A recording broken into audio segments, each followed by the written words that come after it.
যে কয় তারিখ 28/3/2026 তো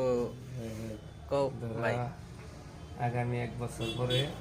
যদি বাইসে থাকে কাহবা আর রাজু যদি ওর পাত্রীর লগে যেটা কথা কথোপকথন মানে কথা চলা যোগাযোগ ধরন যেটা ওইটা যদি কন্টিনিউ থাকে তাইলে ইনশাল্লাহ বিনা কন্টেস্টে বিনা চিন্তা ভাবনায় মেট্রিক ফেল দেবো। মেট্রিক ফেল না এটা 100% লিখে রাখো লেগে রাখো না ভিডিও তো আছে এটা তার রাজু রওয়ানি দেখাম না তার মানে কি রে কই প্রেম আমরা করছি প্রেমে পড়ে কিন্তু শেষ হয়েছি এবার আমাদের প্রেম জীবনে করি নাই প্রেম করছি কিন্তু ও বা প্রেম করি নাই যেহেনি প্রেম করছি এহিনি করে লাইফ কিছু করা হয় নাই আর রাজু যে প্রেম করতেছে ওই প্রেম যদি টিকায় যায় নিশ্চিত ডাইরেক্ট ফেল একদম বিনা কন্টেস্ট